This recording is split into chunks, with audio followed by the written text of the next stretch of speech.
Assalamualaikum warahmatullahi wabarakatuh. Perkenalkan, saya Putri Azalia dengan NPM 22060591111. Kali ini saya akan menjelaskan pengaplikasian metode numerik pada Circular Economy Engineering.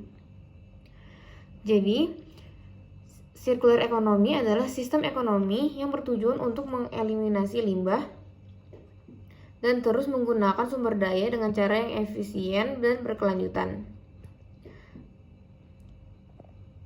Prinsip utamanya melibatkan mengurangi, menggunakan kembali, memperbaiki, dan mendaur ulang material dan produk dalam siklus produksi dan konsumsi sehingga meminimalkan penggunaan sumber daya baru dan mengurangi dampak negatif terhadap lingkungan. Ekonomi sirkular berfokus pada mempertahankan nilai material dan energi dalam siklus ekonomi selama mungkin. Berbeda dengan model ekonomi linier tradisional yang mengadopsi pendekatan ambil, buat, dan buang.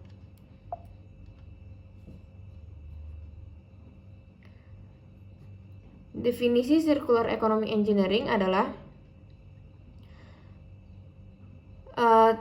disiplin teknik yang menerapkan prinsip-prinsip ekonomi sirkular dalam mendesain, pengembangan, dan operasional sistem produk dan proses untuk menciptakan solusi teknis yang mendukung pengurangan limbah, penggunaan ulang, perbaikan, dan daur ulang material. Tujuannya adalah meningkatkan efisiensi sumber daya berkelanjutan dengan merancang produk yang mudah dibongkar dan materialnya dapat didaur ulang menggunakan material daur ulang atau terbarukan dalam produksi, serta memperpanjang umur produk melalui pemeliharaan dan perbaikan. Selain itu, disiplin ini mengoptimalkan penggunaan energi dan material dalam proses produksi untuk mengurangi jejak ekologis dan menciptakan sistem tertutup di mana limbah dari suatu proses dapat menjadi input bagi proses yang lain. Dan manfaatnya adalah yaitu untuk pengurangan limbah, efisiensi sumber daya, pengurangan emisi karbon, ketahanan ekonomi, penciptaan lapangan kerja, pengurangan biaya produksi, inovasi, dan teknologi. Dan tujuannya yaitu untuk mengurangi limbah dan polusi, mempertahankan nilai material, meningkatkan keberlanjutan, mengurangi penggunaan sumber daya baru, mendorong inovasi dalam desain, meningkatkan efisiensi energi dan material, membangun sistem tertutup.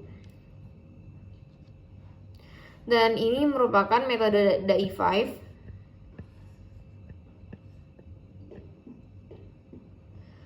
Yang pertama ada intention, tahap di mana tujuan dan motivasi suatu proyek atau inisiatif ditentukan. Ini melibatkan penetapan visi, sasaran, dan komitmen untuk mencapai hasil yang diinginkan. Niat kita juga harus selalu karena Tuhan, karena kita harus selalu ingat Tuhan dalam mengerjakan segala sesuatu sebagai sumber kebijaksanaan dan panduan dalam setiap langkah yang kita ambil. Yang kedua ada initial thinking, yaitu tahap awal analisis perencanaan. Pada tahap ini masalah atau kesempatan diidentifikasi dan ide-ide awal dikembangkan untuk mencapai tujuan. Ini melibatkan brainstorming dan pengumpulan informasi dasar. Dan ada idealization, yaitu proses pengembangan ide-ide awal menjadi konsep yang matang dan detail. Pada tahap ini solusi optimal dirancang seringkali melalui pembuatan prototipe dan simulasi untuk menguji kelayakan dan efektivitas. Dan yang terakhir ada instruction, yaitu tahap implementasi di mana rencana dan konsep diterapkan. Ini melibatkan pembuatan panduan, prosedur, dan kebijakan untuk memastikan pelaksanaan yang efektif serta pelatihan dan edukasi bagi semua pihak yang terlibat.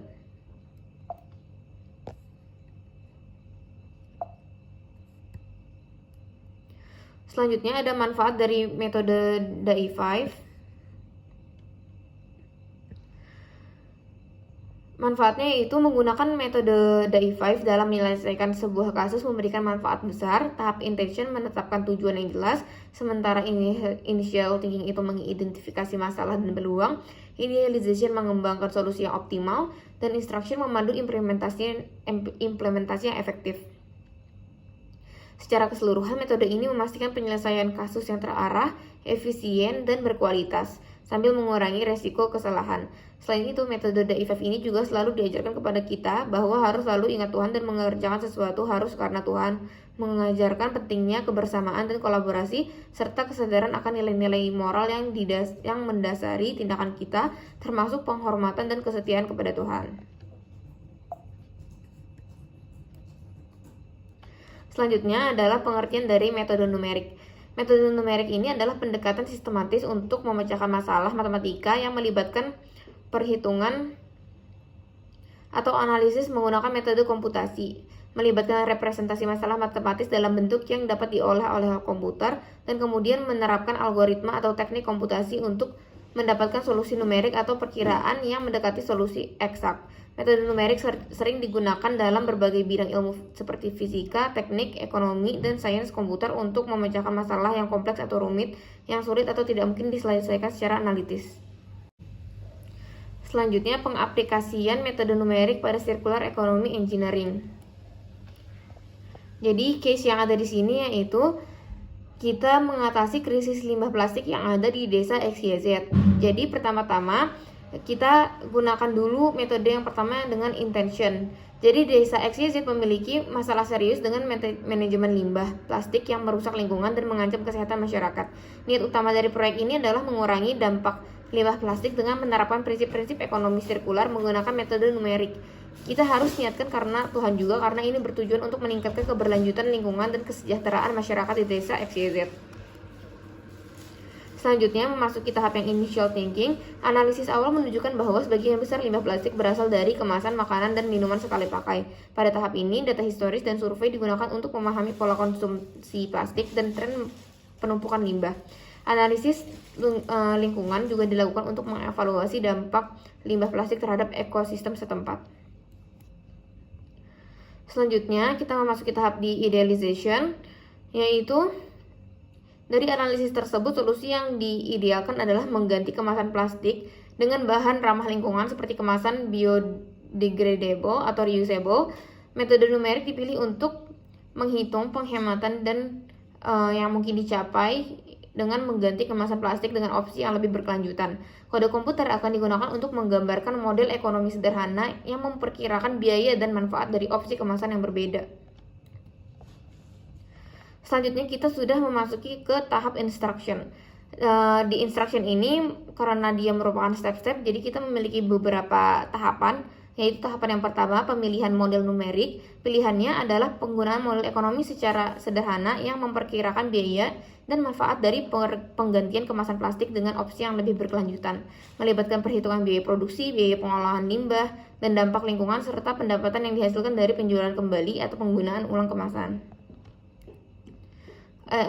Tahap yang kedua yaitu pengembangan kode komputer. Pada komputer akan ditulis dalam bahasa pemrograman seperti Python atau MATLAB. Contohnya dalam Python kita dapat menggunakan pandas dan NumPy untuk manipulasi data dan perhitungan, sementara Matplotlib dapat digunakan untuk visualisasi. Kode akan mencakup perhitungan biaya dan manfaat dari opsi kemasan yang berbeda, serta simulasi dampaknya terhadap lingkungan. Ini merupakan hasil perhitungan dari Python, yaitu dengan menggunakan pandas dan NumPy.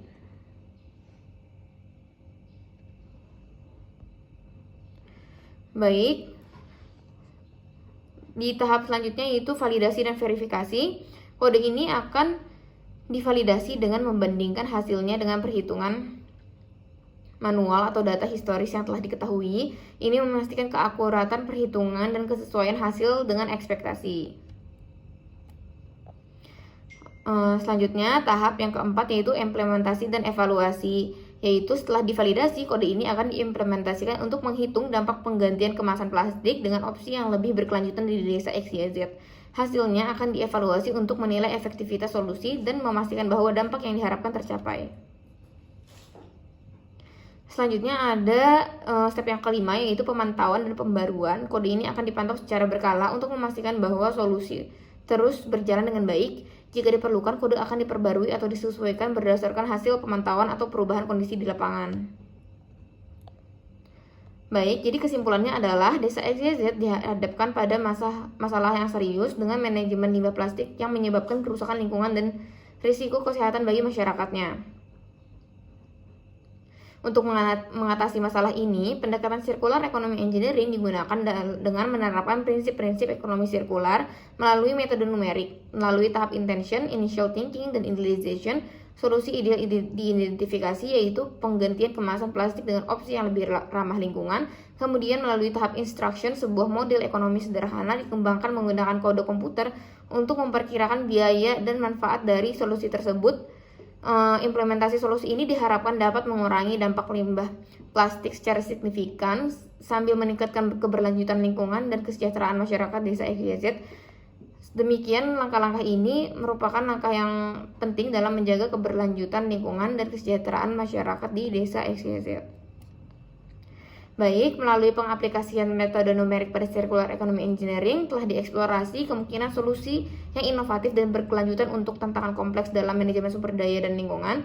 Dengan memanfaatkan pendekatan ini, percaya bahwa kita dapat merancang dan mengimplementasikan solusi yang lebih efektif dan efisien untuk masa depan yang lebih berkelanjutan.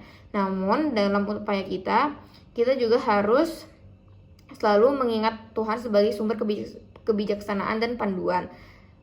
Jadi kita harus bersama-sama berkontribusi dalam menciptakan masyarakat dan lingkungan yang lebih baik lagi untuk kita semua. Sekian presentasi yang dapat saya sampaikan. Kurang lebihnya mohon maaf. Terima kasih. Wassalamualaikum warahmatullahi wabarakatuh.